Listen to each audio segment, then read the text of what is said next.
Bonjour tout le monde, on a décidé de faire une petite vidéo aujourd'hui pour vous donner des nouvelles de l'école d'Audet. Pour ceux qui ont suivi, vous avez vu qu'à partir de dimanche, on a été alerté par le fait que le préau, donc côté rue, était en train de s'affaisser. Donc tout de suite, dès le dimanche soir, je m'y suis déplacé avec le directeur de l'aménagement du patrimoine, le responsable des bâtiments, il y avait madame la directrice, notamment de l'école d'Audet qui sont passés, et puis aussi évidemment la directrice service communication.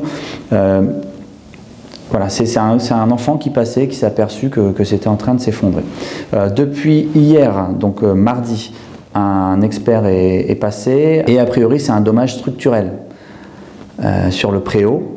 Donc, comme on a un dommage structurel à un endroit, par principe de précaution, il faut que l'ensemble du reste de la structure, donc de l'école, soit sondé pour voir si ce dommage structurel n'est que sur le préau ou s'il est sur l'ensemble de la structure école. Donc vous imaginez bien qu'on ne peut pas faire rentrer des enfants dans cette structure, même des adultes non plus, de toute façon personne ne rentre dans l'école maintenant. Actuellement, les enfants ont été déplacés pour une partie sur l'école Louise de Bétigny, dans les classes, et pour l'autre partie, dans la partie préau couvert de l'école Bétigny.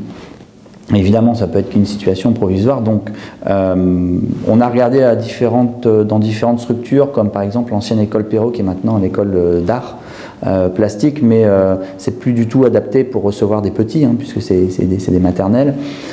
Donc la solution envisagée, sans doute celle que l'on fera, ça va être de mettre des modulaires, bâtiments modulaires dans les cours de Bétigny et de d'Audet, pour accueillir les enfants.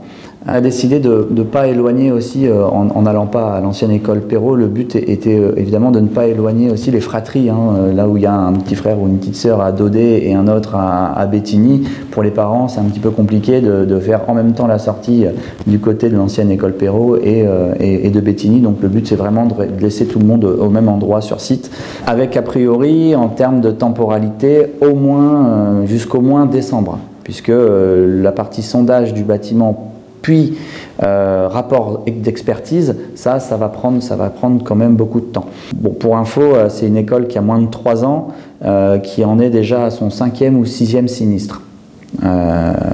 Alors c'est pas forcément aussi impressionnant qu'un préau qui est en train de s'effondrer, parce que là vous passez devant l'école et pouvez vous en apercevoir, mais c'est des vitres qui tombent à des endroits, des lampadaires qui ne tiennent pas, etc., etc. Donc beaucoup d'inquiétudes pour une structure neuve. On avait déjà des inquiétudes avec les écoles anciennes ou des vitres tombées par exemple, mais là on doit aussi s'inquiéter pour les structures neuves. Mais bon, on vous tiendra évidemment au courant au fur et à mesure de l'évolution de cette histoire, et ça nous semblait important là pour le coup de faire une petite vidéo rapidement et pour vous tenir informé de ce qu'il se passe. Je vous salue.